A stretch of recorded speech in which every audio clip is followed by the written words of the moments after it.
Well, hey, we're going to work on some artwork for the Eberron adventure that we've been creating for a release on DMsGuild. Crystals on my bar. Beep. So give me a second here to check my signal. I'll do my intro spiel, and then we'll get to work. So sounds like my signal then we'll is get to work. So loud and clear. Glad to hear it. Let's see. I'm gonna press some buttons, and then we'll get intro. Speaky. Great. Hey, my name is Theurgy. I create role-playing game supplements. I publish them online. There's a slew of links to other things that I've produced before. I publish on the DMsGuild, so I can use Wizard of the Coast IPs in an official capacity, such as the Eberron campaign setting here.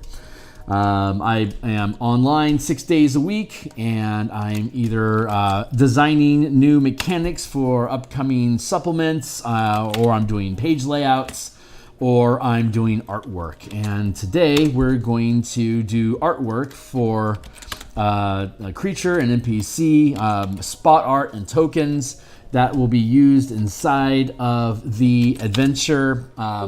This book cover hit around, I want to say, episode... What episode was that? 42, something like that. So you can check. We're like at episode... God, what episode are we on? Hold on real quick. Let me check and see here what episode we're on. It's episode 151, Holy Hannah. Hey, I just tagged that I'm live on Twitter, so if you're on Twitter, you can follow me and find out when I go live in the future at Theurgy. Like, subscribe, hit the bell icon, notifications, blah blah, so you get notification when I'm live. Like I said, I'm on here 6 days a week, Monday through Friday morning. Right now, I'm doing Spelljammer page art, interior artwork that is an image of whatever the hell is going on that page.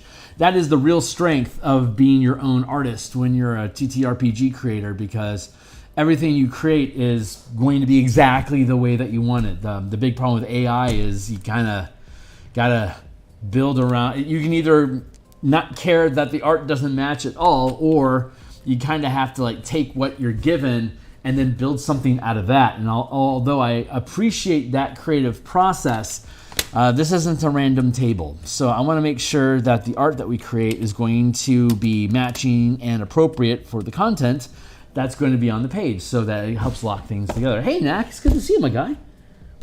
Long time no schnee. We are working on the just some NPC art for the plot hook characters, since there's 6 different plot hooks that lead characters into this adventure.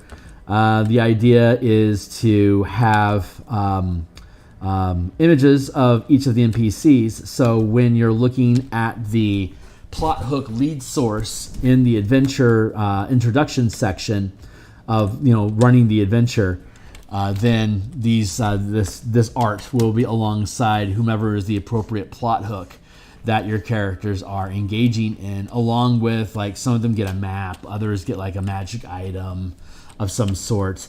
That's generally it. You either get information about locations in the adventure, or you get a specific magic item that'll help you overcome whatever challenges are assigned to you by your plot lead. So I am working on the line art here, and God's willing, we'll have it completed today. And we can start diving into artwork. You know what I didn't do, though, is set a timer. Let's do that. Okay, great. So, hey, I'm here 6 days a week, Monday through Friday. I do Spelljammer page art. We paint directly on the page. On Mondays and Thursdays, like tonight, hold on. 20 minutes on the block. Bam. So I'll take a sip of water here. Monday and Thursdays like this, we do Eberron art. Mostly we've been doing cartography the past 150 episodes, but we're at towards the end, not quite, but towards the end of all the maps that are involved in this adventure. Seriously, there's like 400 hours of map production content on this channel. I don't expect you to catch all of it, but if you ever want to ask yourself, hey, why is it so freaking expensive to get art? Go check out a color map that I built. It's expensive because it takes time. But the adventure needs all these custom maps, and I have the capability of doing it. So for God's sake, I'm going to grind that shit out. Keep that in mind for when I actually start doing Kickstarter projects. I am demonstrating to you right now that I have the chops to basically overcome any kind of adventure or supplement creation content that you could ever imagine. By the time I finish this adventure in the Spelljammer book, I will be fully capable of building entire RPGs and illustrating them by hand myself. But I hope that if I have successful Kickstarters in the future, that I'll be able to hire a crew so that we can kick through the content quicker than, say, once a year or 4. So what I really want to do is hire people so I can collapse my time frames. And I absolutely love doing artwork like this on stream. It is just, it just frees my soul to be able to ramble about stuff and to be able to produce content like this. And artists that kick through here, maybe they pick up some inspiration on the way that I do things, or maybe there's some nuggets of knowledge from a super long-toothed DM from 1987 that can maybe shed some light as to why the hell the game industry is where it's at today. Not that it's a bad thing. It's fun. I like where games are at these days. But there's certainly a path. But yeah, I like building stuff. Yeah, hopefully. Thanks, Knack. I'm thinking about taking the mass combat system and the Guilds and Kingdom system out of the DMsGuild specifically and build them as a Kickstarter that I could then release on Twitch, as well as DTRPG and my own website. So I need to build a website. I need a website. For fuck's sake. I've only been getting paid for doing stuff for like 30 years. I should probably get a website. My entire career, I've basically worked on a referral or first name basis. So, and I started doing some Reddit advertising for character commissions, and that was pretty lucrative. And I'd say 7-8 years ago, it started drying up. International market got a little bit too hot, so decided to bail out of it. By 2007, I was looking at crafting RPG content. My first paid gig for RPG content was Inkwell Ideas. They have the Dungeon Dice, I think. They're the creator of the Dungeon Dice, but on top of that, they have little index cards with like random encounter ideas.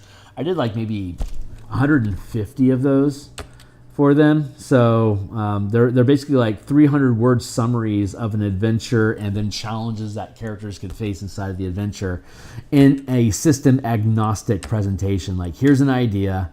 Like for example,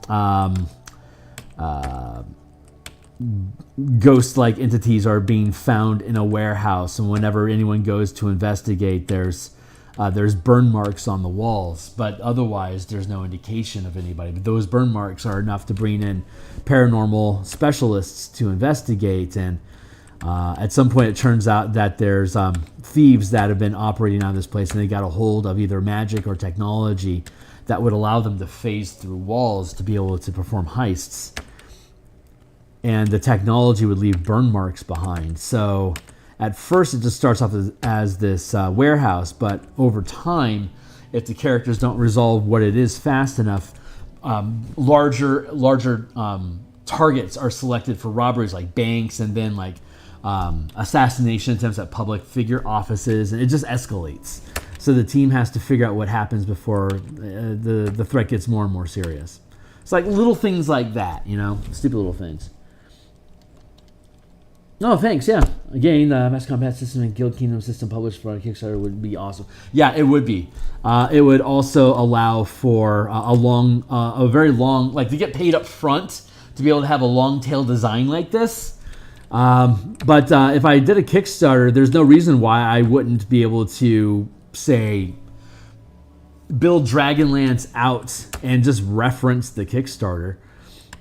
And I'd publish the whole thing, for free to view on DTRPG or anything when it gets published. So basically, Kickstarters would be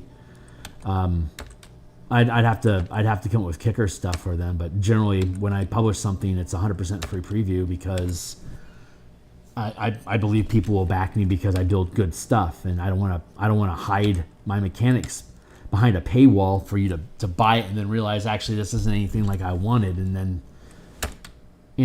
that feels dishonest to me. I've talked about this before, but when I was a little kid, my sister would take me to the mall with her, and this was back in the day of bookstores in the mall. And so she'd go out and hang with her friends, and I'd go to B. Dalton or Walden Books and go to the role-playing game, the Dungeons and Dragons section, because it was pretty much the only role-playing game that was on the shelves those days. But I'd go back there and I'd just grab a seat in the kids section. Like they'd have like kid read-alongs, like a volunteer would come in and read books to kids on the weekend. Well, I'd go there at night and there's just a bunch of beanbags. So I'd just grab a random D&D first edition book and go grab a beanbag with a Coke. And I was there so often, and I consistently bought from the same store that like the night manager whatever, just stay out of trouble like usual, and no one's gonna ask any questions. So they just let me hang out back there and read the books until I could afford to buy one so I could take it home with me. And consistently every month I get a sale, and I was a good enough steward that they just allowed me to do that until I was 18, honestly, until I went to college. And so I just feel like that was an experience that was just really, like, it really taught me, like, just being a good citizen is rewarding unto itself, but that institutions will reward you for being good stewards in their space. And so I just kind of want to carry that forward. I guess pay it forward is the best term, but it doesn't feel like, I don't know exactly what pay it forward is supposed to mean. So it doesn't always resonate with me as the right language, but I certainly understood what it meant to be 12 years old and in love with this game and not being able to afford the things I wanted to be able to run the Underdark campaign that I wanted. Like I can't afford the Dungeoneer survival guide until the end of the month, but we're launching a Dro Druger campaign right now, and I just want an idea of what to do. So I could at least hang out and read through the book and gather ideas, and by the end of the month, I buy it. So that 12-year-old kid it will just absolutely just wants to play, wants to build worlds, he should have his tools. Give him his fucking tools. So that's kind of a shout out to all those 12-year-old kids out there that like fall in love with this. And that's about the same time that I was convinced that I wanted to get into illustration. There was a submission form at the back of Dragon Magazine and Dungeon Magazine. It's like, hey, if you think you're a decent artist, give us a shout. And I reached out to them. They're like, you need some work, kid. So by the time you get to 18, give us an update. Let us know where you're at. And at that point, I was set on going to college, and I didn't want to bother with it. So I just kind of let it fall off my radar. But once I got out of college and I started settling in for a life, that was around the mid-90s. And so the internet was starting to become a thing, and I could do file transfer with grayscale art. People, in 2000 when 3rd edition launched and they built the OGL, and now there's a third-party content creator scene. At first, the only published books that you could really afford as an indie were black and white. So there's a lot of work for ink illustrators and pencil artists. So I got to land a bunch of little niche gigs with really small indie products that were like on the bleeding edge of new design work. Whether it was good or bad, it was the bleeding edge of D20 design work in the day. And some of it was inspiring to me. Like you could look up Master at Arms, by Second World Simulation. It was a 3rd edition book that allowed you to exchange attacks for bonus effects. Like if you give up two of your attacks, like if a fighter had 3 attacks because he's like level 9 or whatever, you could give up 2 attacks and stun them, like stun the target that you hit. And that honestly is a huge clap back to the martial power system that I'm currently developing, because we loved the blend. And the Master of Arms at Arms was basically a book of weapon feats.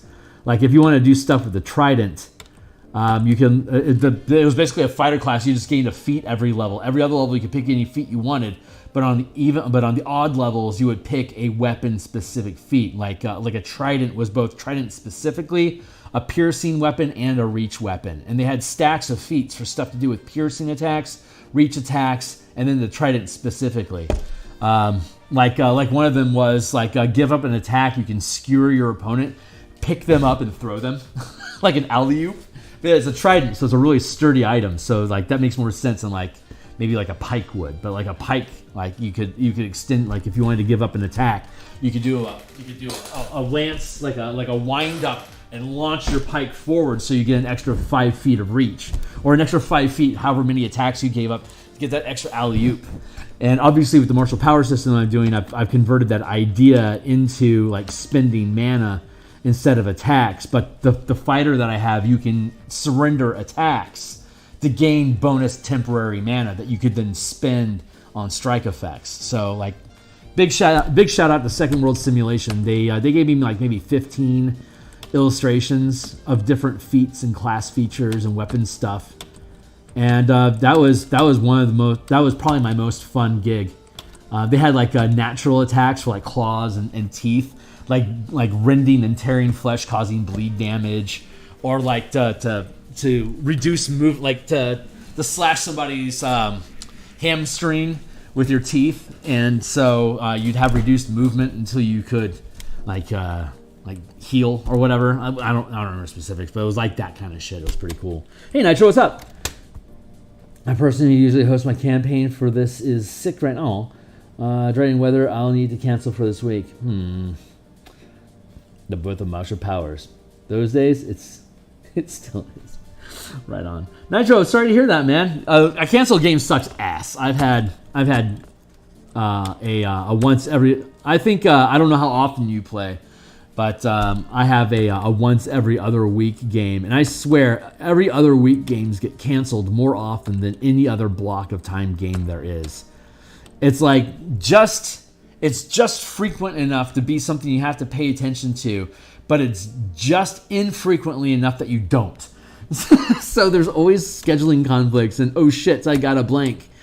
It's I think that's really funny, but I can feel you, man. Losing a game. It's the only game I play in, and it's a 3-hour stretch every other week. It's Curse of Strahd. We're still first level, and all our characters are siblings. We all have the same mom, but all different dads, and so half of us are questing just to find out who our individual dads are.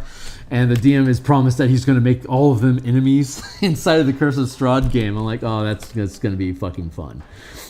So I've never read Curse of Strahd. I've never really been interested in it as a DM, despite its popularity. And I've never really paid any attention to, what it is.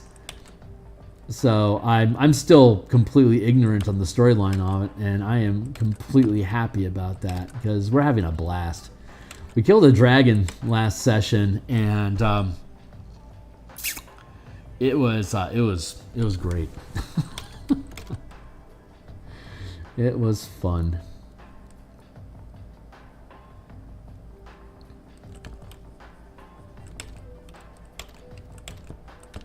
I love this song.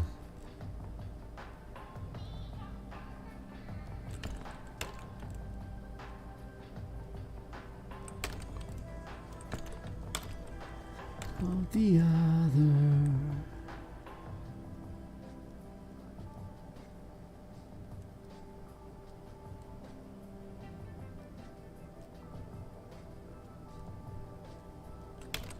Sorry, I fell into a hole.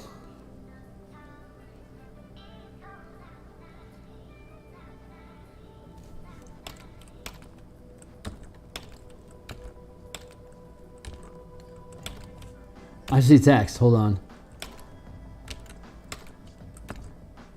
What's up? Unrelated, but you've been working on that combat RPG recently. Cool. And I had a breakthrough idea, 5-track statistics. I'm super excited. Nice.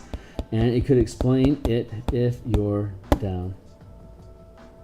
It's a very simple idea. So I go ramble on, man. Senior Son. I look on there occasionally. You're pretty much free to flow as you please, just like I am. So when inspiration strikes, I'll check in and see what's going on. Catch up and throw some thoughts at it.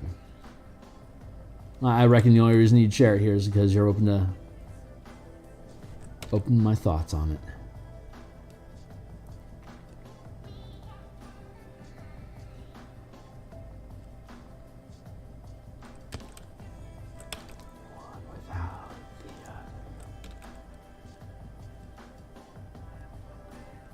There we go. I think we're going to get this inked tonight, and then starting on color. I think I want to start on color at the top end, though. When we're done with stream here, I'm going to have some family time, but I'm hoping to get the inking for the air bubble illustration and Spelljammer that I was working on this morning. I'm hoping to have it finished tonight before bed, so that when I wake up tomorrow, I can finish up the Navigator illustration inks, so we can dive into color.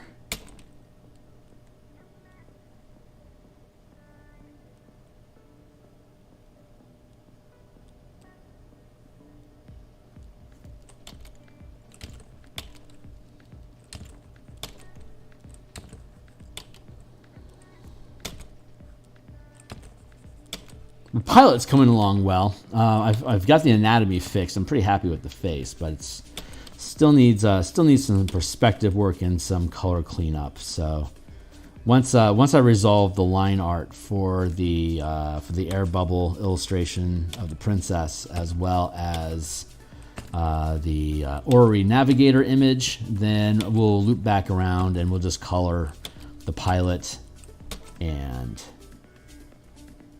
the air bubble and the Navigator, and then that will finish the equipment section. So I'm thinking, I think I'm going to be in the combat chapter next week, if I'm really lucky this week. But I'm not going to. I think I can. If I don't have everything finished by Saturday, I think I can actually get what remnants are left on Saturday, and we'll start with the combat section on Monday. That's my intention. So that would leave only the combat and exploration section needing line art, and we already have the random system generator with some ideation there. So we'll be able to build that out, and that's mostly just pretty graph type stuff, so it's nothing too intense. That should be pretty quick to get through.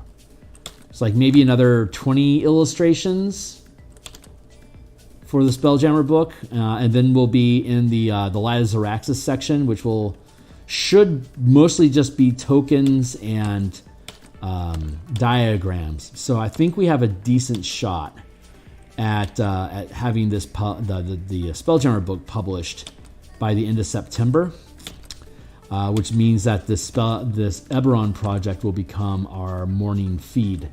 So Monday through Friday, doing Eberron art and cartography and stuff will become our morning grind. And then I'll have a night opened up that I can do playtesting stuff. And or I could do playtesting on Saturday. But I'm thinking I want to keep Saturday to commissions and private work or personal projects, and have one night be playtesting, and still have a night for I'll have martial powers in the evening.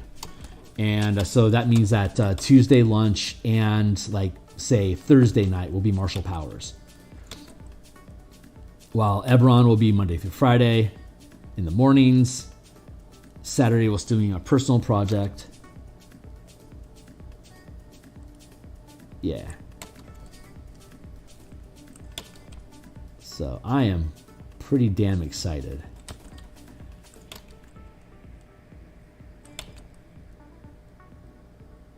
There is so much stuff that I want to do for Spelljammer, like the Mecha book and the ecology of Lithid ships, Neogi squadrons, the Armada, the Mammoth, yeah, and those are all Wizards IP specifically. So it's safe for me to do like the Armada, and have that as something that I can put on DMsGuild. But since it's art, I can also have it on my Patreon. And I want to carve out some time in Q4.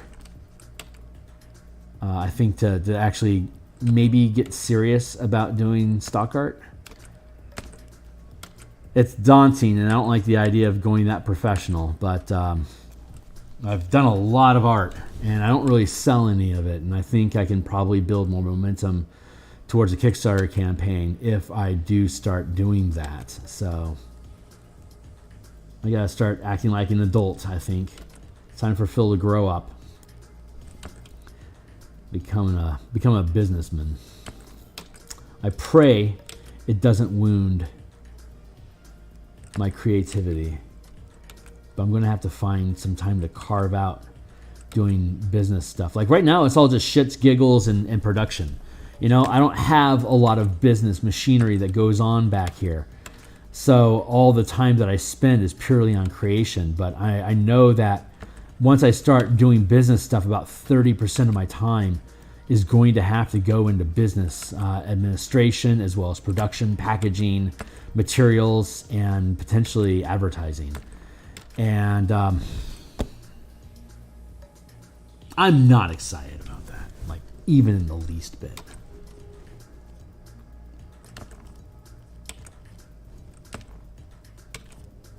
It's probably the only way I'm going to get escape velocity. So I have to acquiesce to the machine. I love the smirk on this gal's face. Just makes me happy.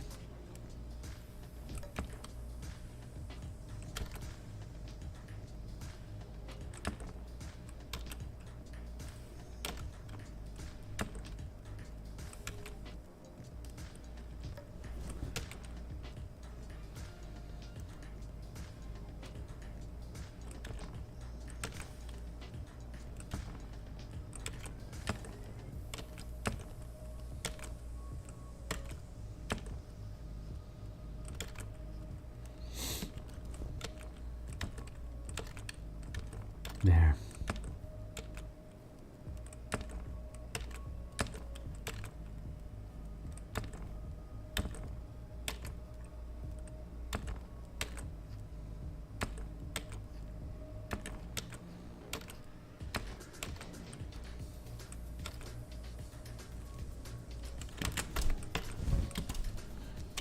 Good enough.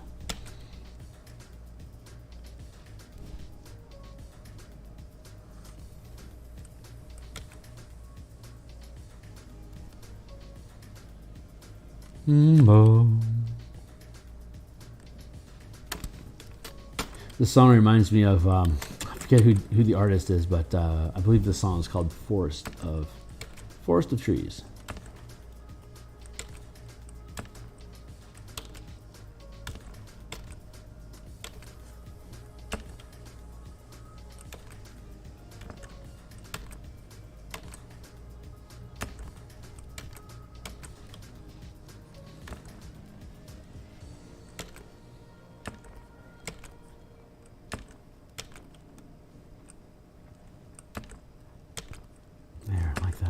Right. Also feels right. See, my eye is starting to tell me about text. What's up? So, each major modifier and statistic aside from hit points and class resources, although they may be a similar system, is set along one of 5 tracks, which automatically scales its value based on level. Terrible, poor, moderate, high, or excellent. So your skills, defenses, etc. are all set by their track compared to your levels. Such a system will allow for interesting effects and conditions involving jumping between tracks with various stats. So far, so good, man. I'm looking forward to learning more.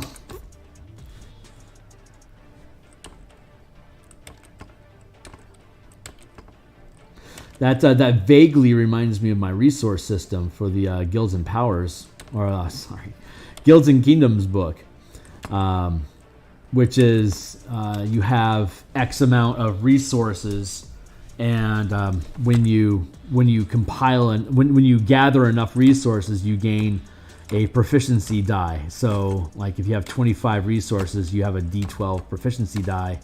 If you only have one resource, you have a D4 proficiency die. So it's a D4, D6, D8, D10, D12 with 1, 4, 9, 16, 25 resources. And it's up to you to determine how many resources you want to have between different industries of like commerce, military, health and produce, innovation, and religion and worship. So there's like the 5 resources that are, no, there's a 6th one. What is it? Espionage, I believe, is the, no, loyalty. That's right, like morale and loyalty. So it uses 6 attributes, very akin to like a character would. And so the more resources you have in each industry, the higher of a die roll you can use in your proficiency, like when you're making skill checks as an organization. Super simple, super simple mechanic. But there's so much narrative depth that you can build into something like that. Not that you would necessarily. That's not necessarily what you're thinking of, but a resource that can count as hit points. One of my design ideas for today was if you considered an individual character, the way that the system works is they gain renown. And every time they gain renown, it's an extra point of resources. So if you have a character that has 100 renown, they are like legendary god figures. And the amount of resources that they have at their disposal, they can invest into their own ability checks. So I could build a 5e subsystem where your character gains renown as experience points. And when you gain renown, you dedicate that to one of your stats that then starts to boost your resources or available energy in that specific stat. So you'd be able to build into using a bounded accuracy system like D&D, actual bounded accuracy, because the highest you're going to get is a D12, like D12 plus 6, for instance, or D12 plus 5 maybe. Yeah, 5th rank, so it'd be D12 plus 5. The maximum you can get is a potential plus 17, which means like a perfect would be like your max cap is going to be like a DC 35, is like your super high end shit, while average stuff is like a DC 5 or 10. Then you have a scale of 15 to 20 inside of there to be able to, as a percentage, ratchet up how difficult a task is. It kind of feels like Pathfinder 2 in a way, that how it has its tiers of skill, like no skill, I guess. In this track idea that you have is like you have no resources devoted to a track, so like you're untrained, and then you like become an adept, an expert, a master, a legendary. So you have it could well function like D20 mechanics in general are just such a generalized idea. It's really hard to say that like any of these things are like D&D or like 5e or Pathfinder. Like they're just such basic dice manipulation concepts. They really just belong in anything. But I don't mean to be stealing from you. Such a system also allows for interesting effects. Yeah. Well, I mean, that's it. Only came up because you mentioned it. It feels similar.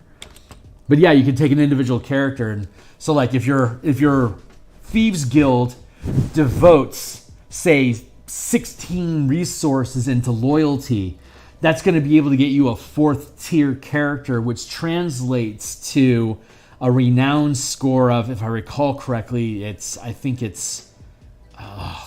is it? It's 3, 10, 17, 25, 50. So it'd be 25 resources that individual character would have, because of their renown score equals their number of resources. So if a guild can recruit a 4th rank character to perform assassination missions, that assassin would then be able to devote those 25 blocks of renown into like espionage and combat, for instance. So you can sneak into something and you can kill it, and then you can like use the espionage roll to thwart guards and traps, and like a rolled in together an intelligence, stealth and disarm skill. It's espionage. And you can use that espionage either physically, like disarming traps like that, but you could also use it in conversations so that you're gleaning information from things that people say in their body language, so you're fishing information out of them that way. Like that all falls underneath that's actually a loyalty skill, because it's you measuring how people value themselves or how they value the organization that they work with. So there's a lot of really fun ways you can just manipulate the idea of skills and resources and die rolls all together. But I mean, that's basically what I've been talking about with until the Spelljammer book happened last year. That's what I was talking about on my command playlist, was how to build guilds and how the guilds can use those resources. But it's been a year since I've worked on it because of the Spelljammer project, and it's percolated a lot since then. I'm like, you know what? I could build a completely separate game system out of this where you could control an individual using renown. You could scale up to a small team, like a second rank team that has 4 characters in it, and all those characters have 4 resources themselves. So you could have a specialist inside of each group that like focuses up to a second rank skill, but like that's all they can do. Like they're the face of the party. Haha! So you do all the social stuff. Then you got like the Muscle BA Baracus, like he does all the combat stuff. And then you got Murdoch, who's your pilot. So he's doing all the movement and overland stuff on behalf of the group, stuff like that. And then you could scale out to like a guild organization, like a 3rd rank guild would have 9 resources that maybe they invest all into commerce.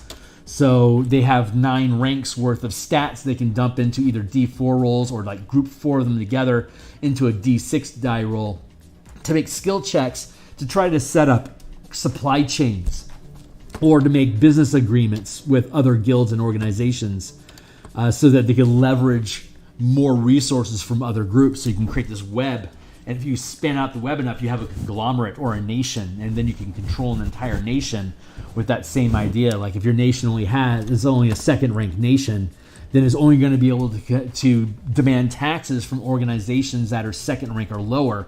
Otherwise, they have too much political power that they're overruling your weak leadership in that domain. So like the adventure then becomes like the Mandalorian, gaining the respect of the other organizations. As you accumulate power, you grow into being worthy of respect. So now you can start taxing, or if it's a criminal organization, shaking them down or demanding, like if it's a feudal system, demanding troops or other resources being sent to you. So you're stealing resources through either extortion, taxes, tithes, or looting.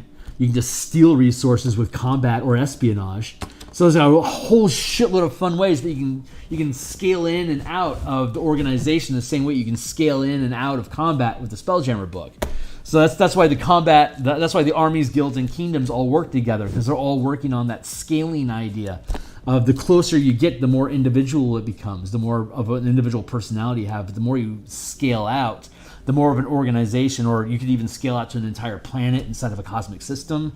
Or you could do like if you had an Illithid campaign, or if you were playing like EVE Online, the role-playing game, you could have multiple systems inside of a planar conglomerate. If you're doing like Warhammer 40k, you could have the hex grid, and then this many have been taken over by Necrons. This many people are Tau, and maybe you're playing Space Marines. Like you have this many hexes, and and in those hexes you have like maybe 4 resource building planets.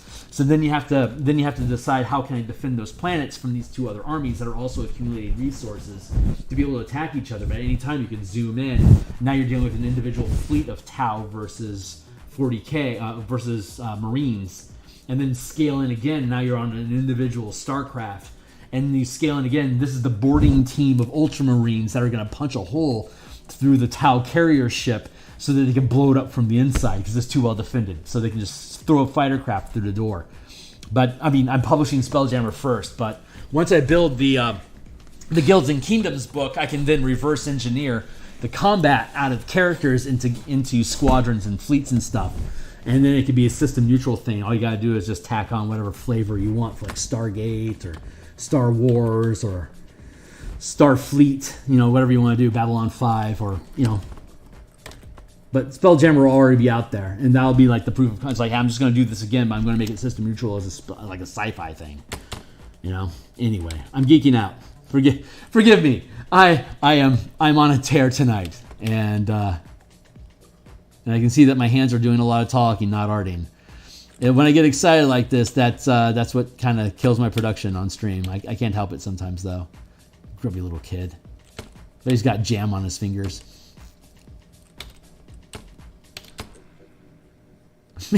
Maybe I'll stain the garment here with like apricot jelly.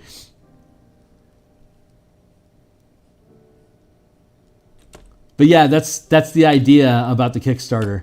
I need to finish the Eberron adventure. I need to finish Spelljammer, the Eberron adventure, and the Martial Powers book. Once those are off my plate, then I can start thinking about doing the Kickstarter, which probably means I won't get to it until 2025. So if I start taking my business seriously and try to accumulate some interest, by the time the Kickstarter drops, there might be maybe 100 people that are interested in buying it. You know, and then it's going to be like, this is what we're going to be doing on stream for the next year and a half. Thanks for your money. Jump on board and let's have a conversation. And then people that are backing me can show up and chat. We can, you know, shoot the shit, and I'll have the entire thing on my Patreon, of course, and so you can see the entire document under development. You can play test the hell out of it as much as anybody would want to. Tell me what system they're applying it to and how they, you know, modded the mechanics to be able to work with it.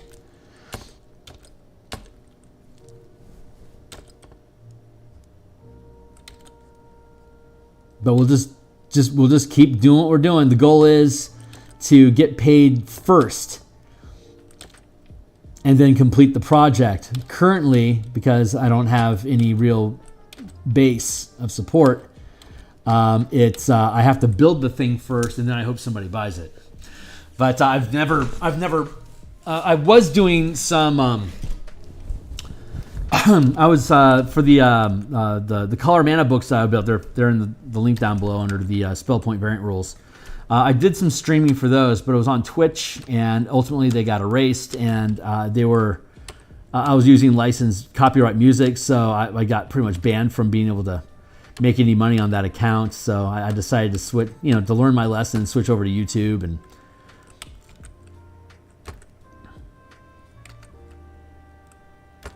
so this is the first time.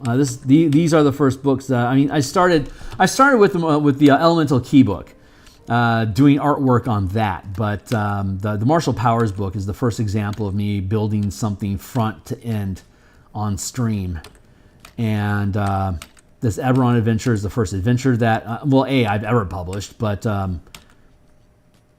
it's also the first adventure I've ever streamed.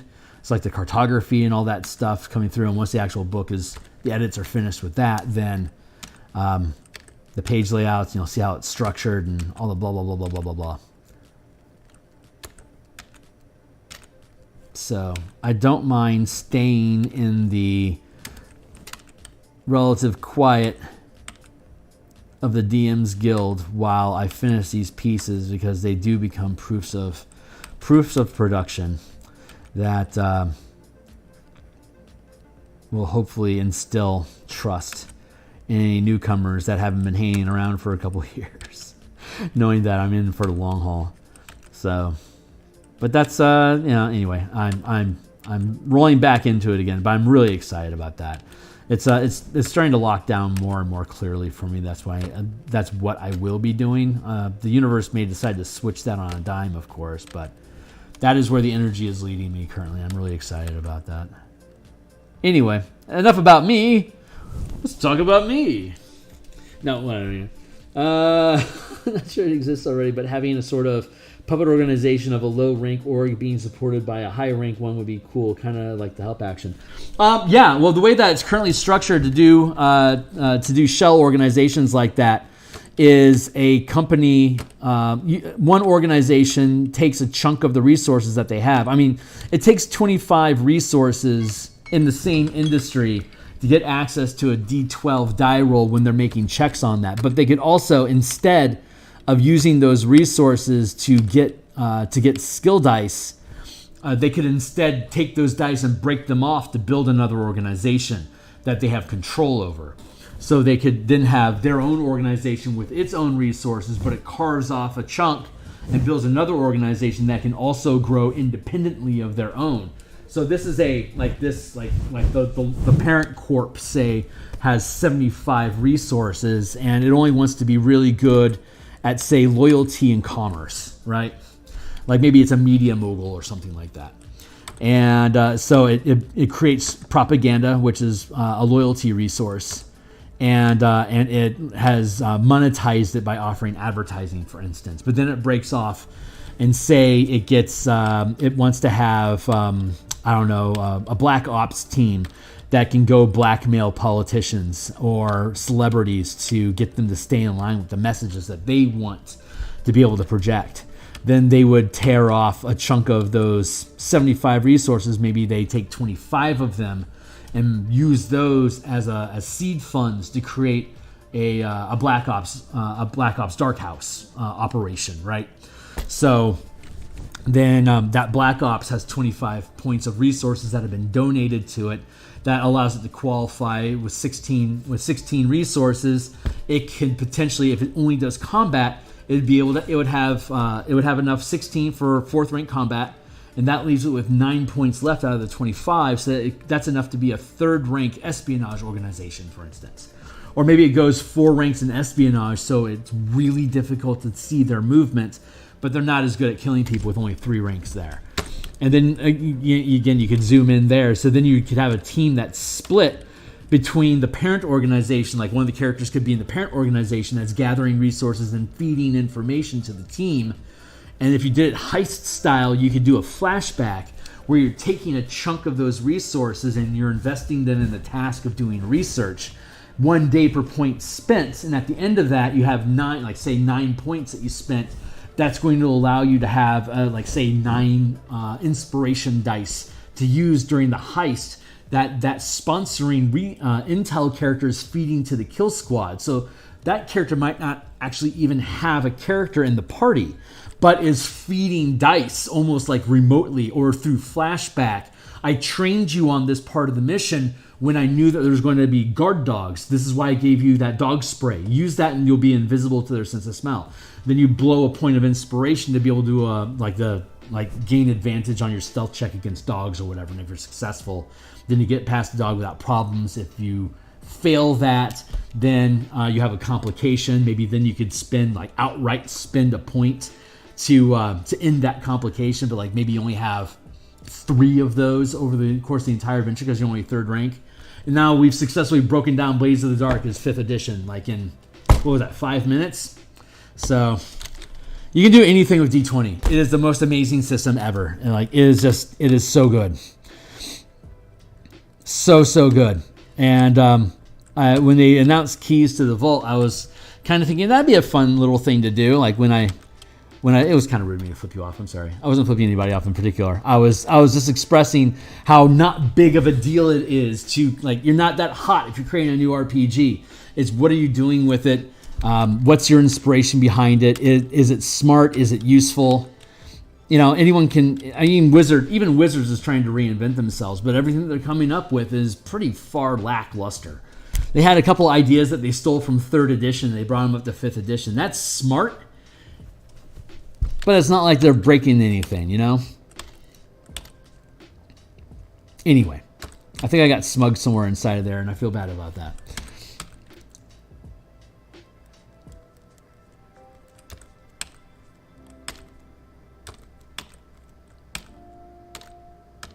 It's exciting, though, man. 5e is such a great system. You can literally do anything with it. I think I was talking about this recently. There's a lot of people saying, why does everyone try to make 5e do everything? Because you can literally do everything with it. You just got to be able to see how you can manipulate it. You don't have to stop playing D&D to have a heist campaign. All you have to do is just build that resource system into your game. Super simple, It's just, I just don't think.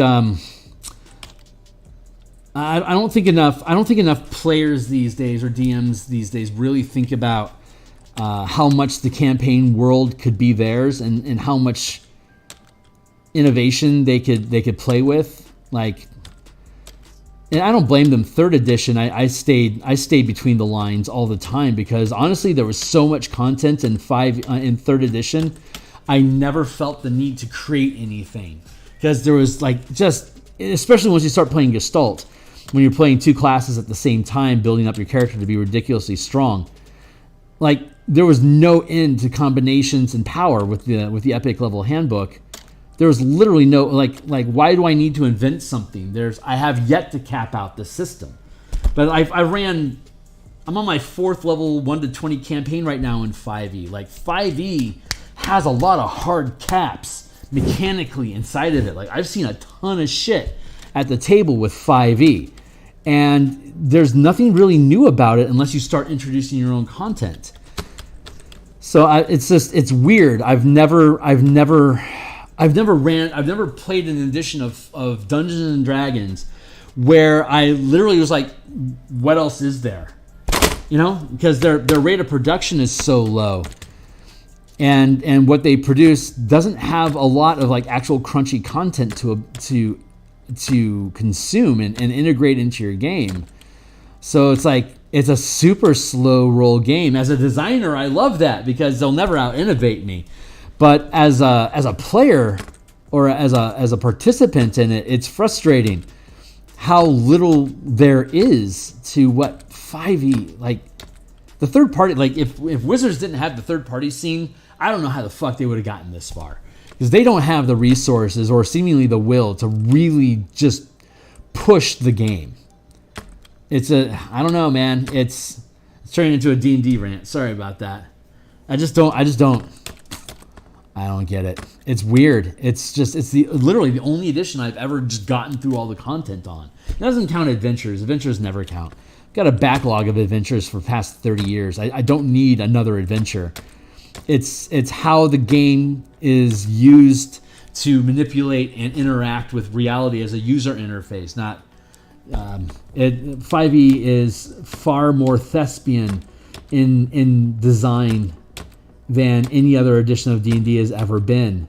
So it doesn't surprise me how mechanically thin it is, but that leaves an itch for gamers, people that like to play a game with rules. 5e is a different vibe, but because it's so bare bones, and because the D20 engine is so fluid, you really can just build any kind of game out of it. It's just the best. It's just the best. I love it. I don't know Powered by the Apocalypse, so I mean, I will speak ignorantly there. I know World of Darkness, so I know how dice, and I know Shadowrun, so I know how dice pool games work. Shadow is a D6 dice pool game, and WoD is a D10 dice pool game, but they're both dice pool games. The more dice you have, the more absurd shit gets ad nauseum, add flavor. It's pretty basic. You know, what else are you gonna do? But for some reason that feels it just feels clunkier than, I think it's because the D20 is a single die is why it feels less clunky. I mean, because it's literally just one die, and I think that's really the genius behind the system, that it's just a die, you know. And what was it, Dungeon World, that had base damage, so you didn't even have damage dice. Cypher system did a great job with minimizing the need for a D20.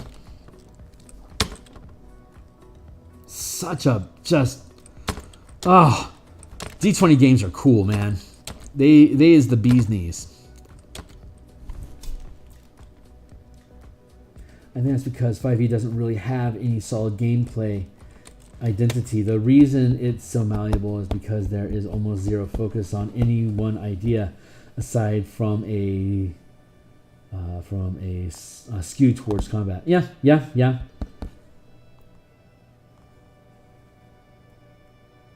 Oh, no kidding. No kidding. I did not know that. I checked out, I think, at 3rd edition.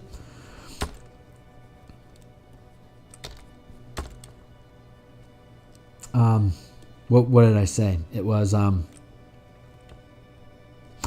that's it. In college I dated a goth girl for 3 months before I realized she just needed a guru to be part of her party. So she really was a great vampirist, but we broke up. The only time that she really wanted to spend with me was on game night. I was like, I don't think I'm really your boyfriend. I think you just want a guru. I've always played werewolves. Tabletop too, I always played werewolves. I love Guru. Such a fun game.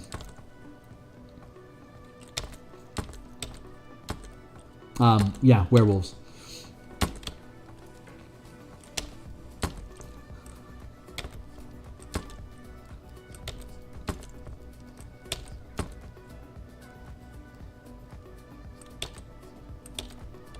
Great gal. No hate. Just didn't work out.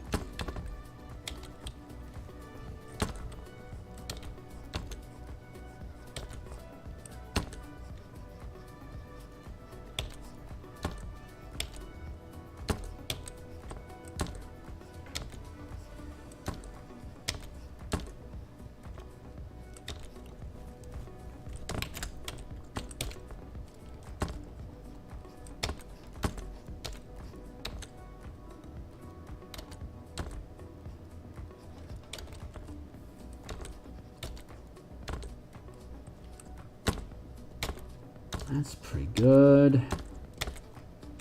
Good. And now I gotta do is just drop some mitts on this guy and we're good to go.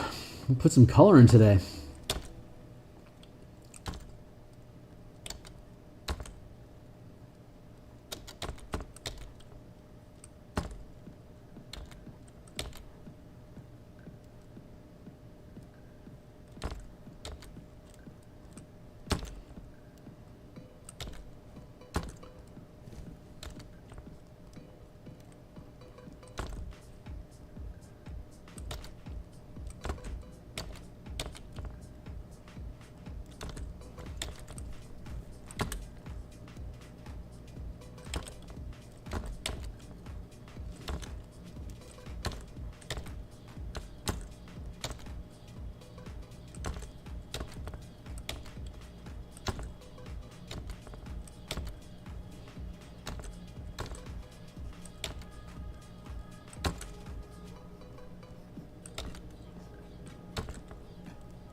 You disagree that 5e is the best system by a lot. Okay. But D20 in general is a very good general vibe with a lot of potential. Yeah. You're right. I don't mean 5e. I mean just D20 in general. That is true. The system I just described is only barely...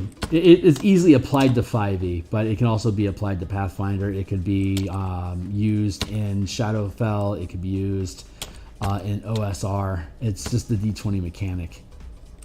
OSR isn't a D20. Well, OSE is, I believe, the old school essentials or old school. Yeah, not the revival, but essentials, I believe, is what converted to the general D20 vibe. But yeah, I absolutely mean D20. Thank you.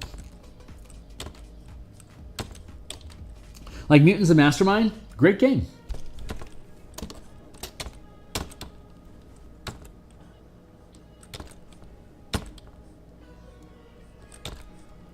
But I think D20 generally has the same kind of like combat mechanical vibe. Are you familiar with any D20 games that really break away from the action, move, and potential other action economy per round type of combat? I know it was benchmarked by original D&D, but I mean, D20 inherited it through Dungeons and Dragons, but I don't recall a D20 system that doesn't use it. I like. It's very dense and it's kind of Disney. Yeah, fair enough. I generally like complicated things. Less so over the years, but Like I love the time I spent in 3E, but I wouldn't want to play it again. I love the character building part of it. Like 3E really, for D&D, really created the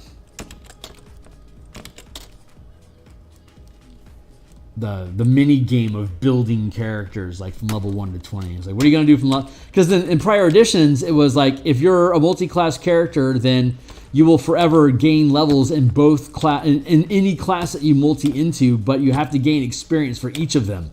And you'll take a penalty to all experience in the process. And you have to evenly split all the experience between however many classes you decide to take.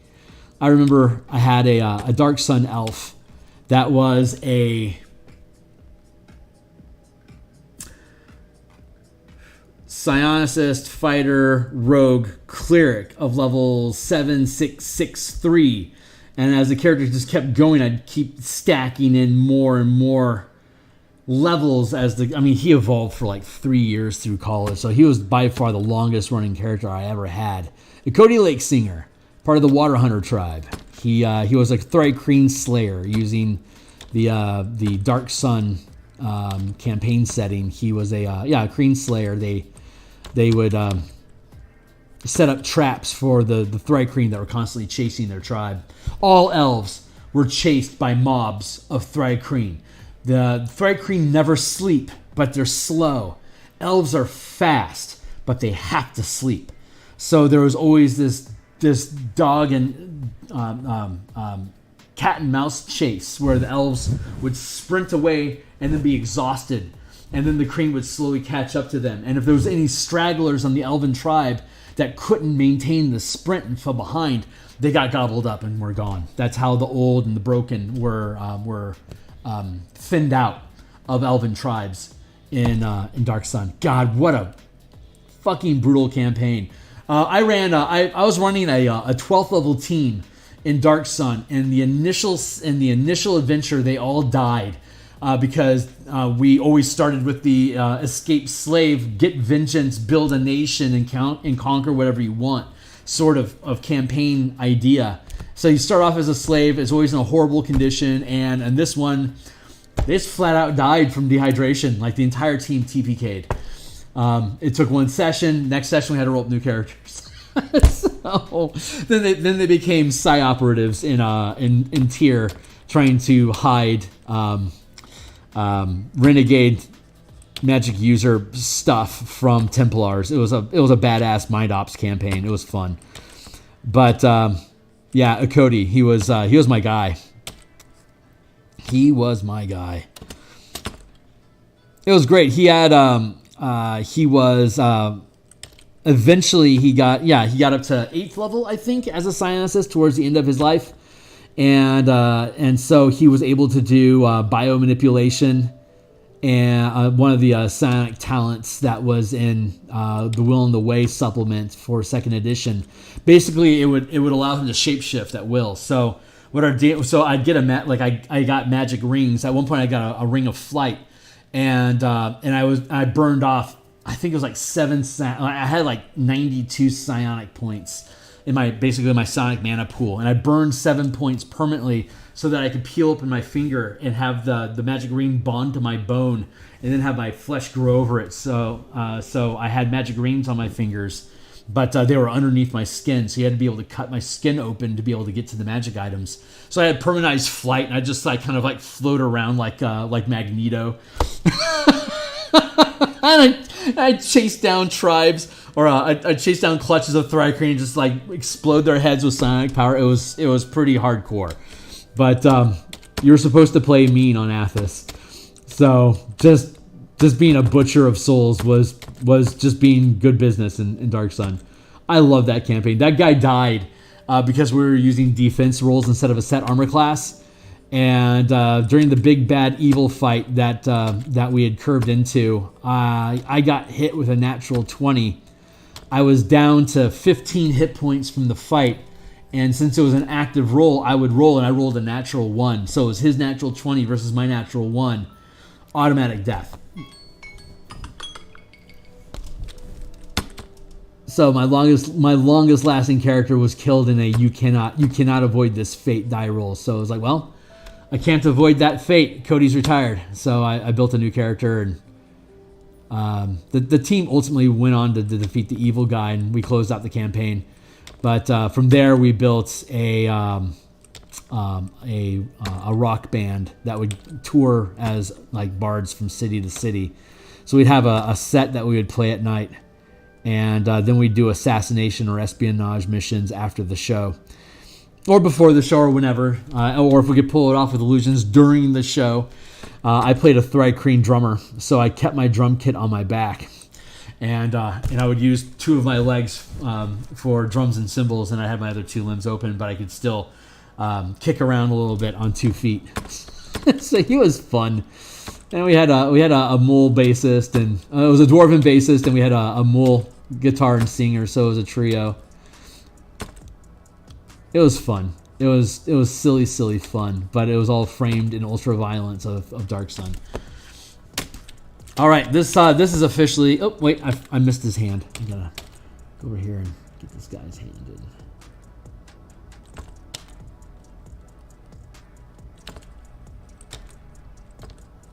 That was such a fun campaign.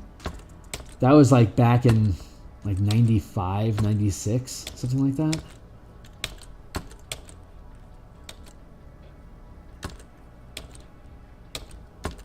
TSR punched out so much awesome stuff. It's no surprise they went bankrupt. Like, no surprise at all, but goddamn. Better the burnout than the fade away. They literally bled themselves to death for us. It was pretty amazing.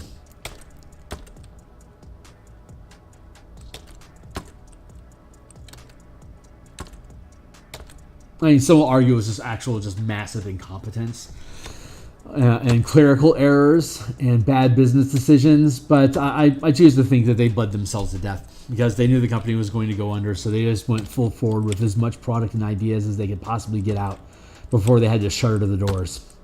Create as much artwork as they can, create as many settings as they can, create as much depth in them as you can, and it's lasted a lot of us literally 50 years now.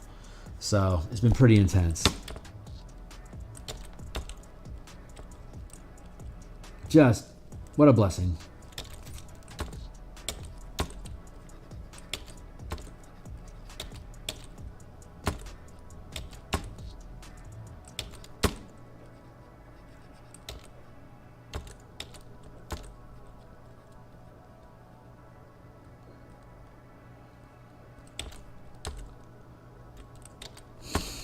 I like that.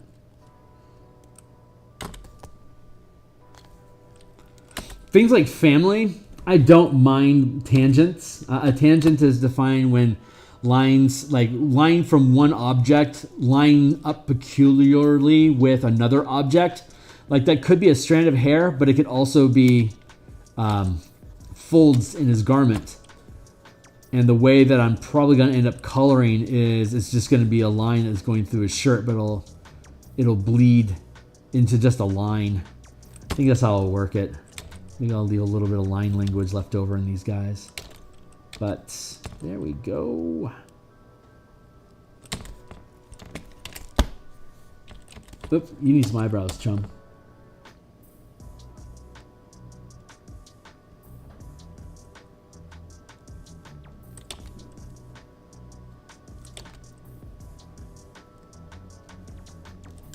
Just gonna leave his eyes blank for now.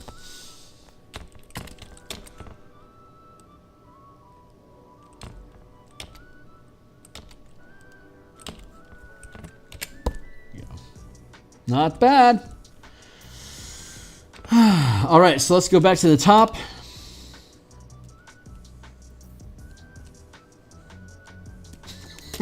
This guy is so great. What time is it? Where are we at? 8:30? I just got 15 minutes. I'll just go ahead and play this out. When the alarm hits, I'll bounce for the day.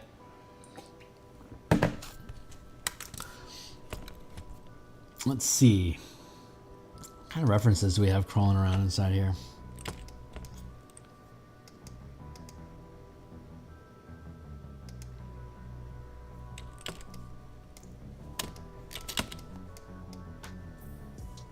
Silver Flame.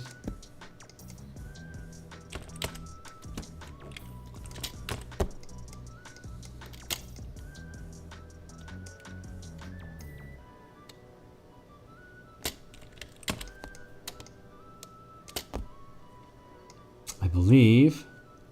Well, this is just noblemen in general. I'm not sure if I like the coloration on any of this, though.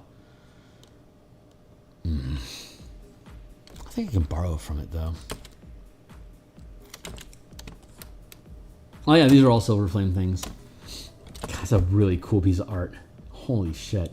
All right, hey, let's just start here. Since I got the reference stuff, I mean, 6 or a half dozen. It's all the same, right? So, let's, yeah, let's dive in.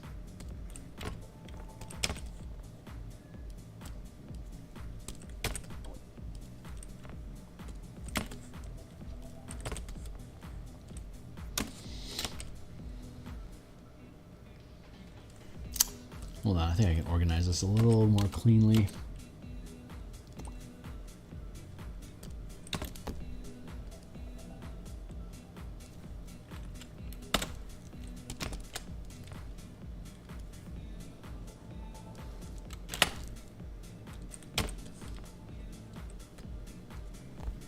There, we'll pull references off of that.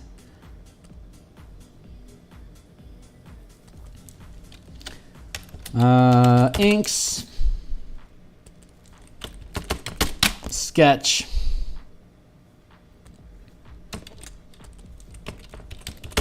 color. All right, on the bounce.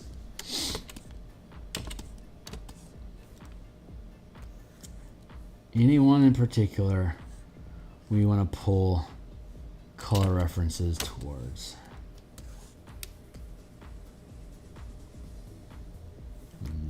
I'm feeling this guy more than anything.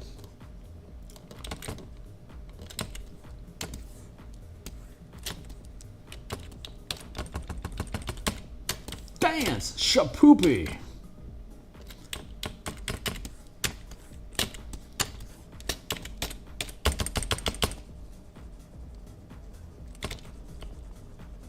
Base! How low can you go?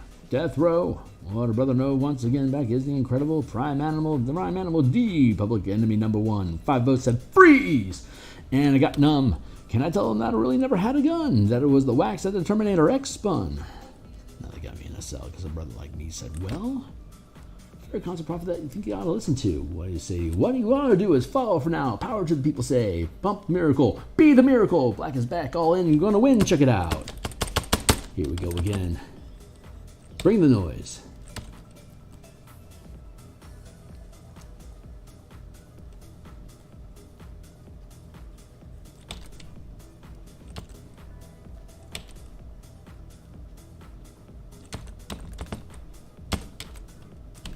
Flavor Flav's greatest song ever.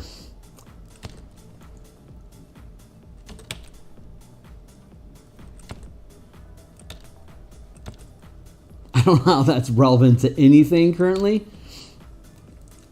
but it's what fell out. So there it is. Enjoy it. Some Bring the Noise by Public Enemy. Freaking classic.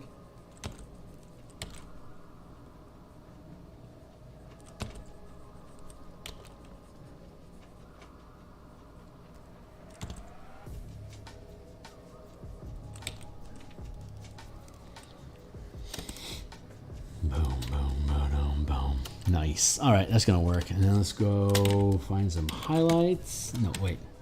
Still got our Shadow. And now we got our highest of lights.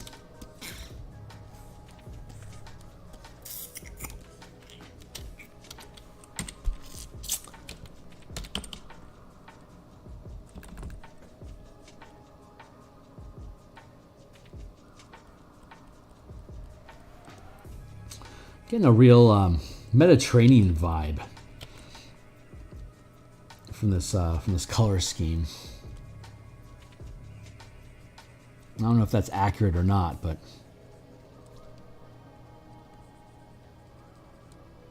I like it.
always have a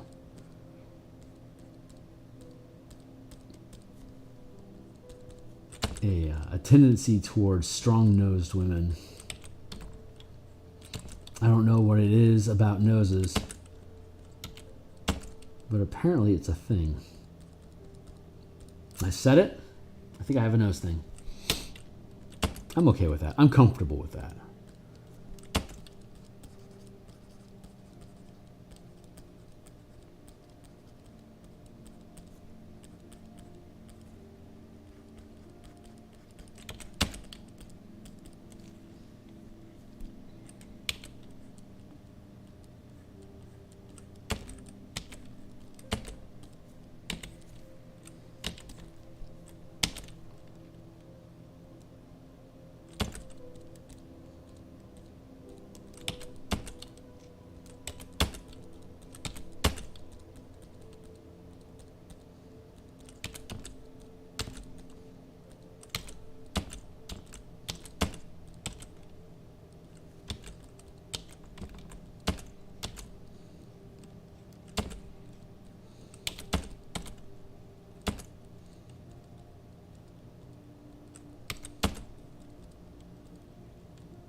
And highlight layer.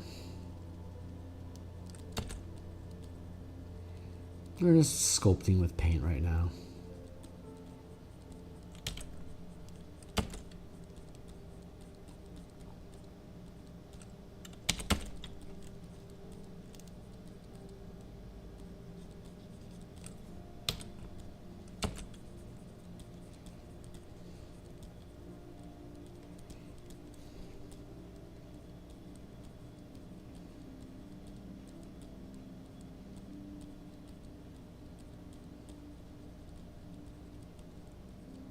Oh, damn, Hernetica was talking about face variations. This would have been a great conversation to have.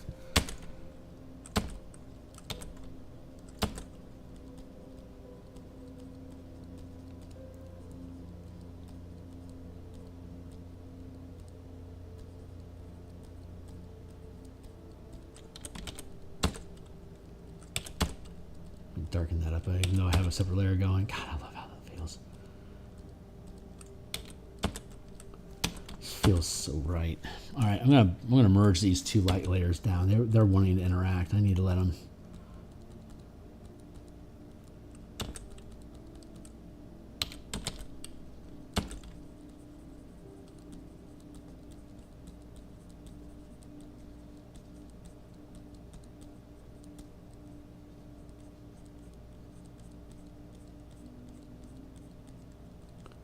Let that smooth on in there.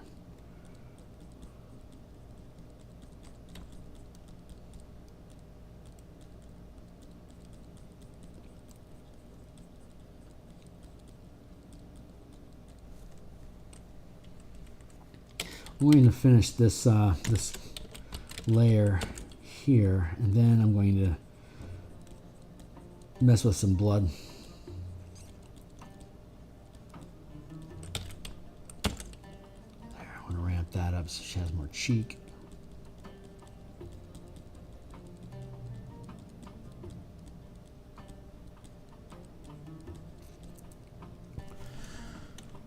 And then I want to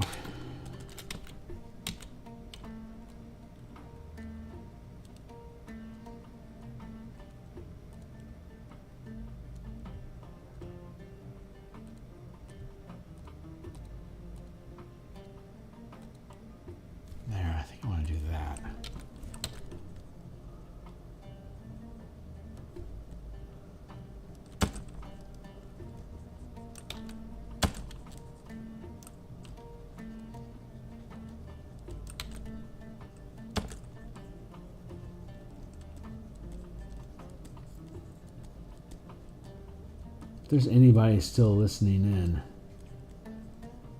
does that feel good? Is that just a little color splash in her cheeks? I'm hoping that it just reads as warmth.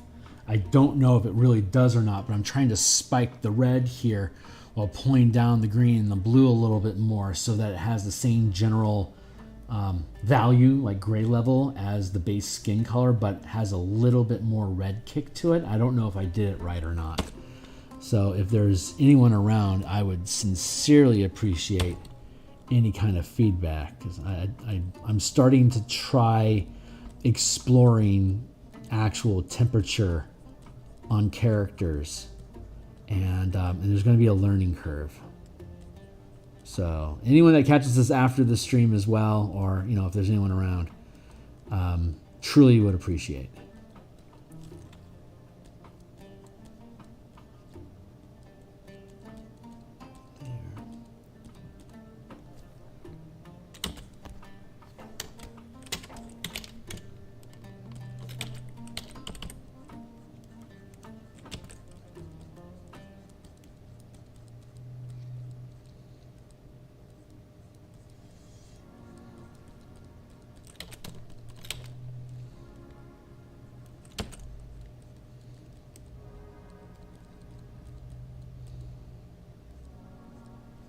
I'm going to trust my gut that it was the right decision.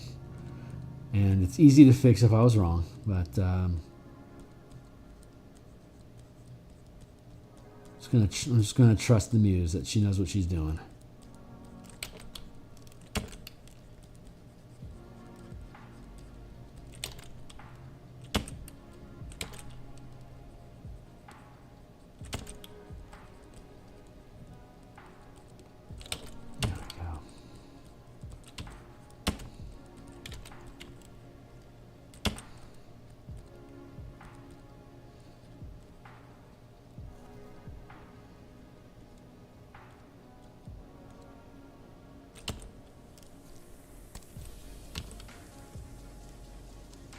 Probably too insignificant for it to even show up, but I feel like it's there, and that makes me proud.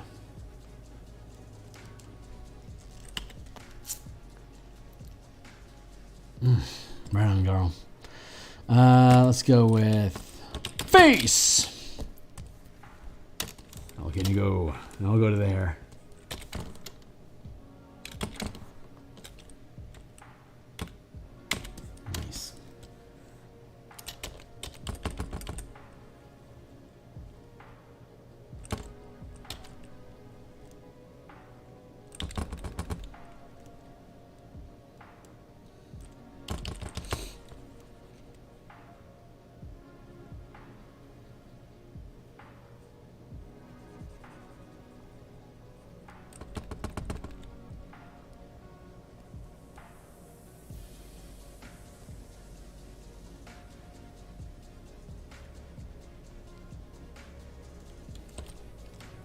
No! I must have a gap someplace.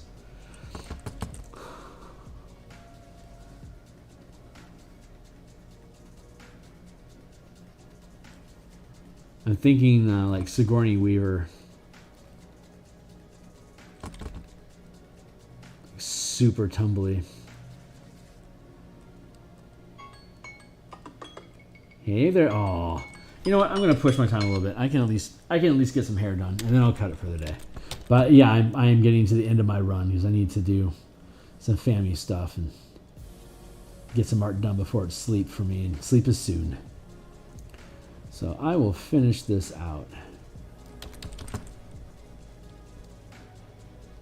And then we'll kick for the night.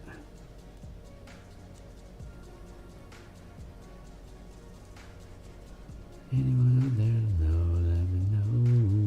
Hello. Twilight zone. I'm dripping through the night alone. And is there anyone out there? Let me know. Hello, hello. 311 is a great band. If you don't know 311, definitely. I mean, let's be honest. I love Transistor. I don't really give a shit about any of that other music, but Transistor is, they were so fed by Muse. That is a beautiful song. That is a beautiful album. I love everything about that album. Transistor. And that is coincidentally when they started getting popular, and people were like, 311 means 3Ks. It means that, you know, they're racist. And it's like, dude, they're just stoned hippies, man. They're just surfer bums that get stoned a lot and see how things can be connected. And I think that's a great album. They're a lot of fun. Love their music. I think their other albums just are less inspired. That was just, they were in the perfect space to be able to deliver messages beyond themselves. Some of it was, they had some flop lyrics here and there. But for the most part, the message was pretty pure.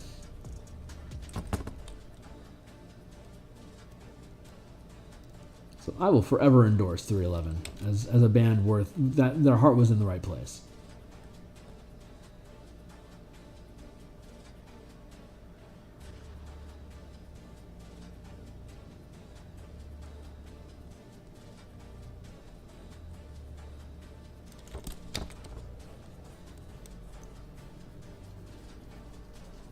Block this in for now.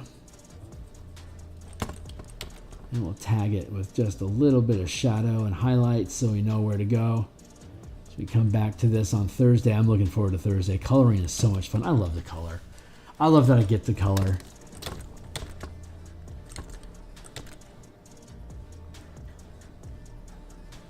Super fucking fun. Saturday, we should be finishing up the Bob Ross painting I was working on. It's the whole stream is basically exploring making new brushes and painting with them. And honestly, some of the brushes aren't any good at all. And it bothers me when I experiment with a brush. I'm like, oh no, that looks like crap. And then go back to another brush that I didn't build on stream. It's like, this brush is good. I like this brush. But those brushes, it takes a long time to build good brushes. I had to go through a ton of iterations to find the brushes that I like to use as it is already. That I found 3 brushes off the cuff that I think are worth integrating into my palette is honestly, it's pretty surprising. But this makes me feel bad when people tune in and watch me fuck around with a brush for like an hour and it's like, nah, this one's garbage, waste of time. It's like, aw, it's so disappointing. I don't know how to make that more fun other than just sticking to the brushes that I know and just painting landscapes. I mean, I've done a lot of them, so I can just do that. And it gets traction. I just don't know if that's how much time I actually want to devote to doing that on a weekly basis. I mean, don't get me wrong, I love doing Bob Ross stuff, but my breadth of work is wider than that. I already did 100 of them, so I mean, I think I'm okay. Anyway. Ramble on, sing my song, go around the world, I'm gonna find my girl. On my way, I've been this way 10 years to the day I'm gonna ramble on. So we're about to cut out of here. I'm just dropping in some highlights. I like these blocky highlights. That's so fun. I can just do like a little bit of texturing amidst the blocks of both flats and shadow. So I may actually be able to just get away with like some spots here and there of highlights instead of actually having like a highlight. Well, I mean, I'll have a separate layer, but like instead of having like large blocks of highlight, I might just leave it with these this mid-tone and shadow, and instead I actually do want to have like little tweaks, like little frazzles here poking out from underneath the head wrap.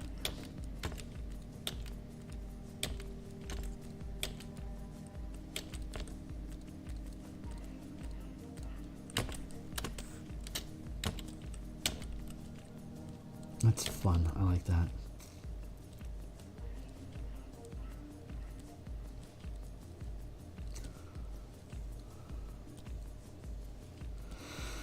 All right, that's enough for the shadow, and I want to just grab. Is there any good highlights on this guy? Signs look like no, so I'm going to spike this up. I'm going to drop. Make it a little bit more gold-like. I bet that, my gut tells me that's a good thing to do.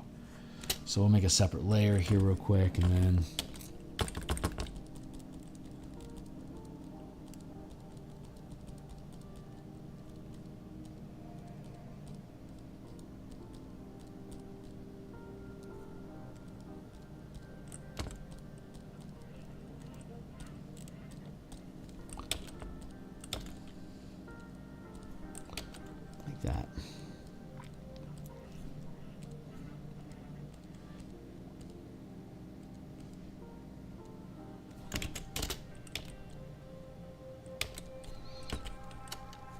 something like that, maybe.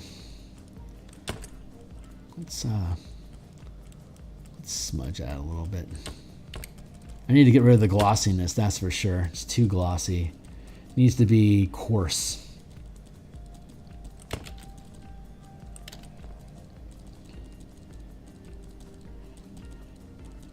Yeah, like that.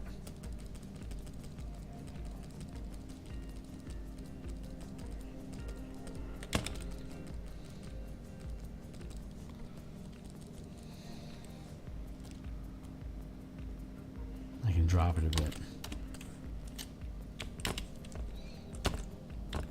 It's a start. I don't think it's a destination, but it's a start.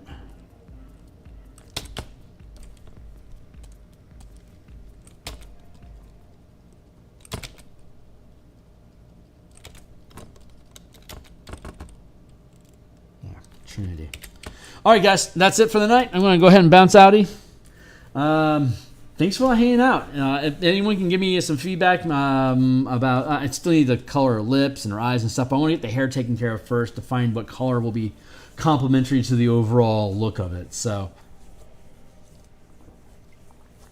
we do her skin and her hair first, and then we layer on the clothing that she wears, and then we're going to put on the any kind of coloring makeup or jewelry to then further accentuate whatever that is. So thanks a lot for letting me ramble tonight, guys. If any of this shit was cool to you, like, subscribe, hit the bell icon. You can catch when I'm live on Twitter at Phil Kearney. I stream 6 days a week. I've got something going on every day.